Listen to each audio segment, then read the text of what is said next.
asking about the taser, and that gets played all over the place. The taser is actually, I think, for other than we've seen where people die, is actually save lives. One of the reasons where we have it the most is in mental health situations that we're faced with. It's a huge problem across the United States. It's a problem here in Sacramento, and it's something that we really try to invest our officers so they don't overuse it. And that's some of the things that happens. It's new technology when it first came in, and that's when we saw a lot of the deaths because people were overusing it. They didn't know the consequences of it. So there's a lot more protocols on it. There's a lot of new generations of how it is, so it's more automated and not something that an officer has the ability to change or to do multiple times. There's also new technologies coming out that we're looking at, that, like with the taser, that has video cameras on it. A lot of the world is going to, and you're going to probably see it, it won't be in my lifetime, but where officers will have like glasses that will be like Google Glass, so they can live stream exactly what's going on. So a lot of these technologies are emerging and coming out in law enforcement, and all I can tell you is that we're trying to be as transparent as we can. It's not easy, because it's expensive to be able to have all that technology. Thank you very much. The next question that we have is from Renee Wilson. Renee, stand. She's up in the balcony. Renee is asking, and this looks like it's going to go to the law enforcement side, can someone address the recruitment of minorities plus women in law enforcement in light of the positive effect of a person of color at working with the crowds in Ferguson?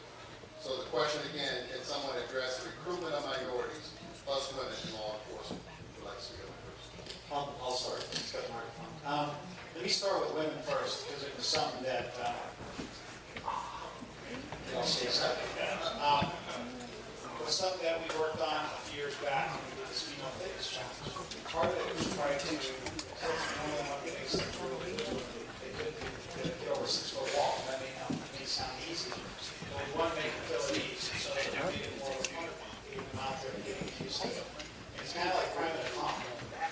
Get some women in, they start talking to other women, and next thing you know, it's really helping the recruitment of women to law enforcement.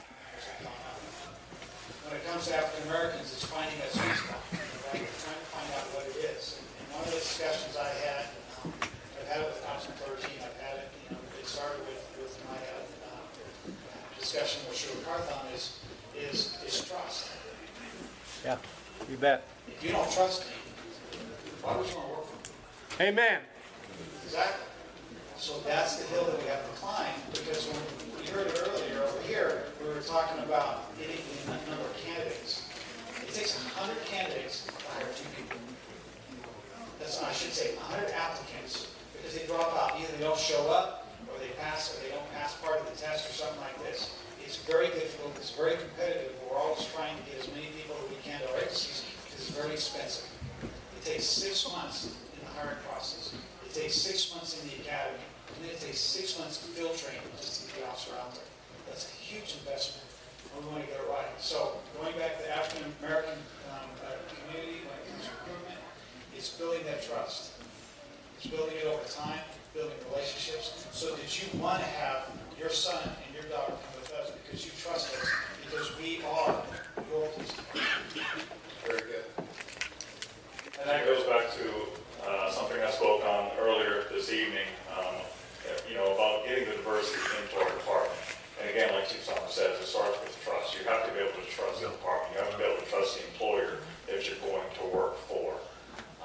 And so it's a challenge that we all have, but that's where we need your help. We need the community's help. We need the community-based organizations to help us. We need the faith-based organizations to help us.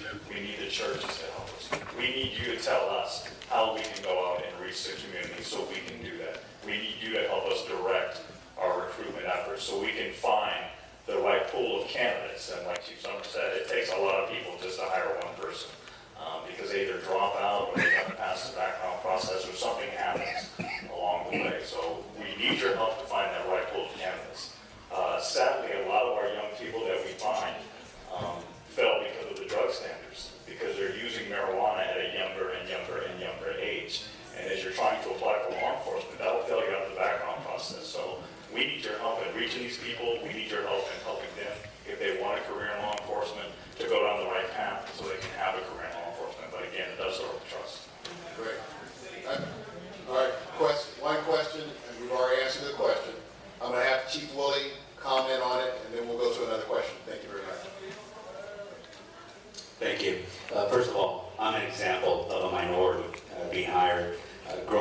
this neighborhood, going to the local high school here, Sacramento High School. I'm one of those examples, parents, farm laborers.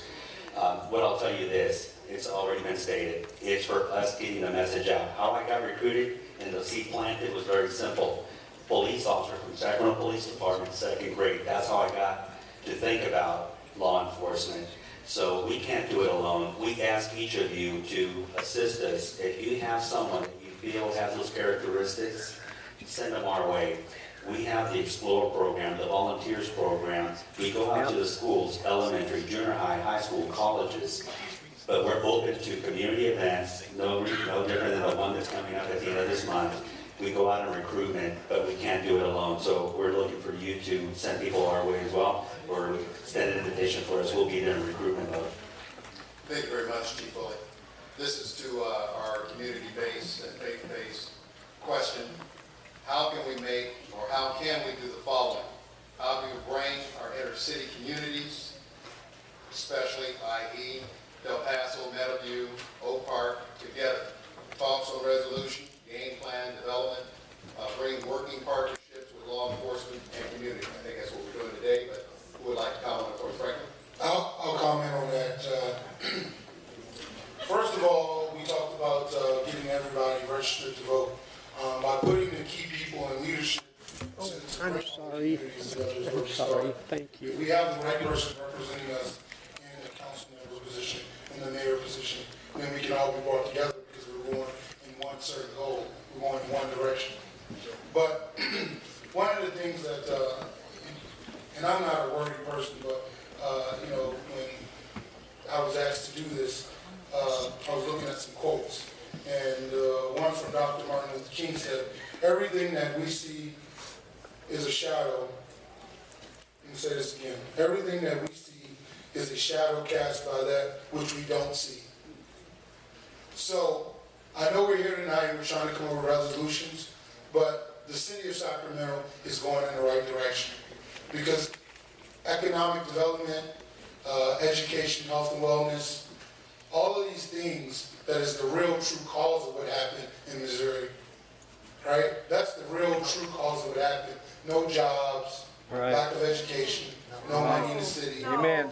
And our racial profiling, right? All of that. But the thing is, here in Sacramento, though, it's not hidden.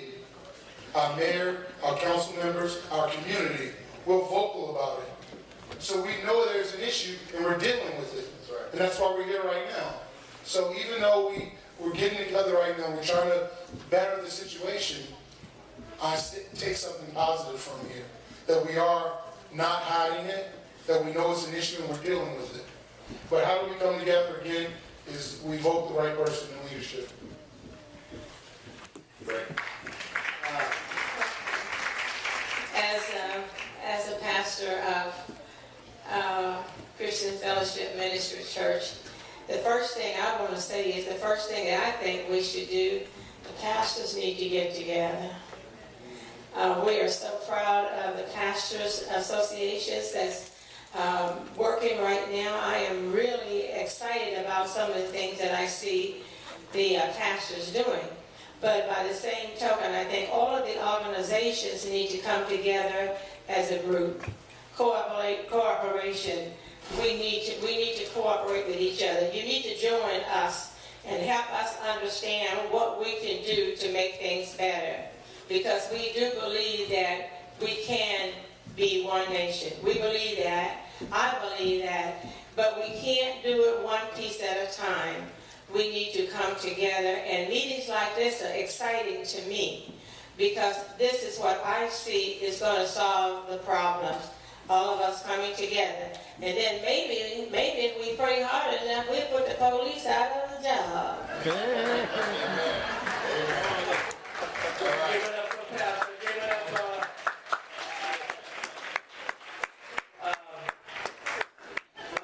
Okay, my thing is, we can keep talking to people, but we the community, Dr. Martin Luther King also said, we as a whole have yet not arrived. It is time for us to arrive, people. That's right. You know, with numbers is power. just as many of us as is in here and out there, we have triple that many. Our drought process has to change. We got to start thinking in a more positive way and how we can do this the right way. Our attitudes, we always gonna have an attitude, but it's how we respond with our attitudes. We got to stop responding in negative ways. So let's come up with a solution. Absolutely. Then after we check our attitude, and then let's look at our behavior. That's it. Leave the Our attitude at the behavior door. must speak in volumes. We must know inside of us that we are people and we are somebody and we do stand for something. We got to stop falling for nothing. We do that. That's right. Yeah. It's time for us as people to start standing for something. And after we check all that, it's about the action. People, let's get busy. Yeah. I have a final comment. Also, I'm trying to keep it all separate, but again, I work for Walmart. I go through a process where people put in for, nonprofits put in for grants. And everybody from Del Paso to Rio Linda, all over, he said bring it all together. Everybody's asking for the same amount of money. Yep. Now, if all the leaders of these nonprofits that are doing the exact Get same together. job Get together. come together and say, hey, we're going to come together as leaders. We're doing the exact same thing. Bingo. And we're going to share some of this money and go get some big money. Not only that, I sit on the State Foundation. And the State Foundation, we give out millions of dollars. But the people who are getting the real dollars are the organizations that are coming together as one with the same cause, and they got their paperwork together. Yeah. That's the real, true answer how you bring us all together, is the leaders in the community is doing the exact same thing. Stop trying to build their own little pile up and build up everybody's pile. Yep. Yep. Very good, thank you. What I'd like to do at this time, there's a couple of comments that have been given. Let me acknowledge Tim. By the way, let me, that question was given by Tim Boyd. Yeah, Tim. Hey, Tim. Thank you very much. All right, Tim, that's, all right. Tim, we don't need the, all right, thank you very much. All right. Now with that, because of time, and like I said, we would love to get all the questions. We have to be out there by 7:30, so I want to give some of the comments that have been done. So far, are you enjoying what we're doing? Yeah. We'll have more. This is just the first of many dialogues. This is one of the comments. Put a place or prevention of committees. Put a prevention committee in place. The objective would act as a liaison between the police department and the community. So this is something that's been asked to do. That was by, looks like Joanna Starks.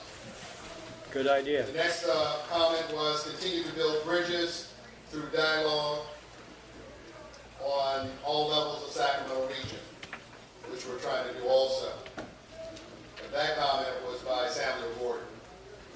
And instead of being reactive, which we already talked about, we citizens need to be educated on the law as it relates to direct citizen and police contact. And it says, can the police take my phone? But anyway, we'll leave that alone. That was by Raymond, no. But that was a question, okay. All right. All right, so I'll direct this to our law enforcement. Can the police take their call of a citizen? Oh, take the phone, I'm sorry. I'm trying to think, okay. Can the police take their phone? I guess we're talking about the cell phone, so if they have it on their possession. The question is not very clear. Ray? It doesn't, yeah. Okay, here, I'll start with that one, videotaping, Okay. since you brought that up. If someone's videotaping, you can videotape all you want. Okay, so we're not gonna take your phone. But there are certain circumstances that we will take your phone. If somehow it's connected with a crime or something along those lines, or there's a belief like this, like there's some kind of transactions, then yeah, they will take your phone and they will search it. A lot of times there's a lot of information on there when it comes to illegal transactions and stuff like this. But if you want to film the event, because you see a stop or something like this, you're free to do that. But that's all part of it, we all have the same policy. If you guys want to comment, or we're good to go? Thank you very much for that, Chief. Last comment here, African American adult males should be talking to our young men about how the lack of and how and what happens when they are confronted with. I know that NACP has a Know Your Rights. We continue to have classes on that and forums on that, and so we'll make sure that that information gets out also to the community also. Good. One of the questions that came up, will the meeting highlights and notes be posted on the website? We are working on that. We're asking you, for all those that made the comments and things, hopefully you filled out a card, because that's the way we're going to be able to communicate to you. Without the card, we cannot communicate. But we are trying to design some form of system that we can make sure that we get all your questions and comments heard. Like I said again, this is only the beginning. We'll answer one more question that we'll have, and we'll get ready to close it out. And this will be to the chiefs. How are the training cycles in each law enforcement branch represented? I think you've kind of touched on it, but being affected as a result of this event, i.e. aggressive tactics during stops. So it's kind of a two-part. So how are your training cycles in your law enforcement branch being represented? And then they're talking about aggressive tactics during stops. So we have a couple different ways that we do the training. Number one, it's 1,000 hours to go through the academy, so it's 6 months, like I said before. Then we do also, every year, we do 40 hours with the officers. And we try to take what's relevant of going on right now and incorporate that into our training so that we can stay up with it. Sometimes there's mandates that come down from the state that you're obligated to do within those 40 hours. But often, because you're only required to do 24 hours every 2 years, we do 40, so 80 hours, not the same thing. We use a lot of that opportunity to see what's relevant, what we need to tune up, what we need to do better, and actually do the training. I'd have to echo those remarks. We also, the academy hours are the same, and we also have the advanced officer training that officers go through. We do not do it every year. We do it every 2 years. We do go through 24 hours, at least 24 hours, sometimes 40 hours of advanced officer training every year. And like the state police department, we also focus on the contemporary issues that are going on and how can we become better officers. We make sure officers stay educated. We make sure they're having proper interaction not only with the community but with one another. So we stay up to date on those types of issues. For the California Highway Patrol, it's pretty consistent. Each time that there's an incident, we look at our policies. We make sure that the application of that event is consistent with our policies. However, it's about accountability, making sure that our officers do the right thing and that the supervisors closely monitor that, and that there's accountability at all levels. Great. Thank you very much, Chiefs. So at this point in time, what we're going to do is we're going to start wrapping it up. I'm going to ask all the panelists to take 30 seconds. I know it's going to be tough for you. 30 seconds, just kind of give us your closing thoughts, where we go from now, or where we go from here, excuse me. And just 30 seconds, just kind of give me your thoughts on that. We'll start with Pastor Samuel.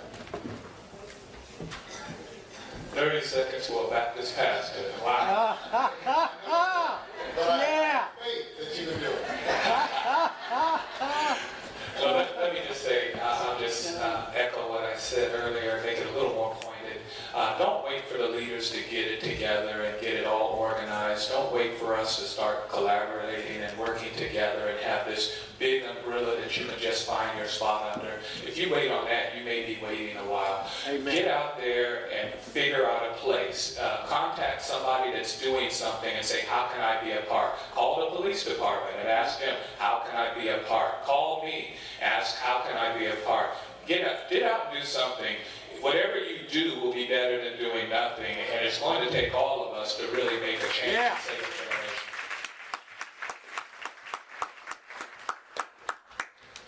I agree, Pastor. You know, the most revolutionary act that, as an American, that you can engage in is to exercise a full measure of your citizenship. And that doesn't just include voting. That includes engaging.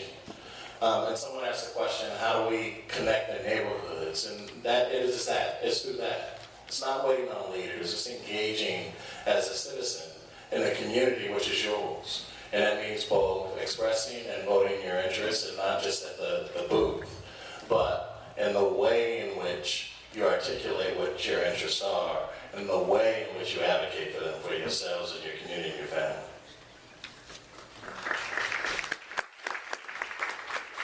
Dedication, determination, and do. Yeah. All right.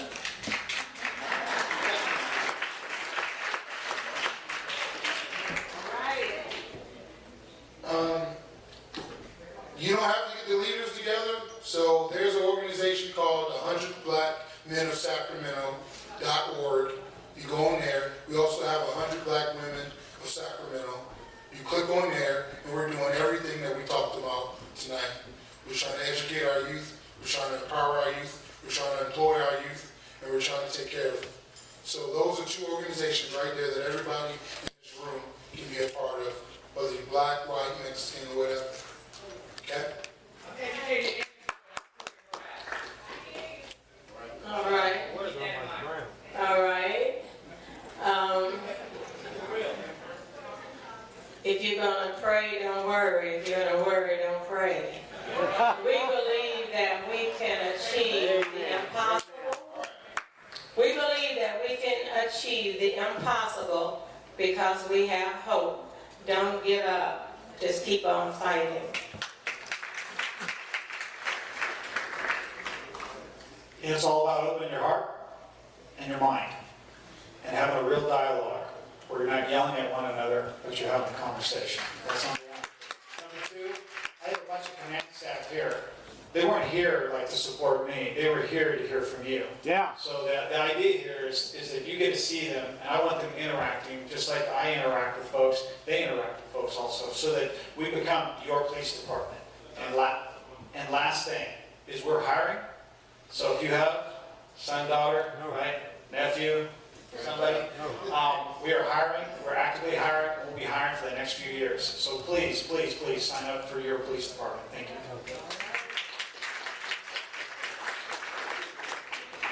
As a department, I mean, the bottom line is we want to be transparent, we want to be held accountable, and we're committed to that. We are here to serve you, and that should be the bottom line. So we welcome the conversation, we welcome the dialogue, and I certainly welcome you to contact us anytime. We want to build better relationships, so help us to do that. Can we have quiet, please? Yes, Chief.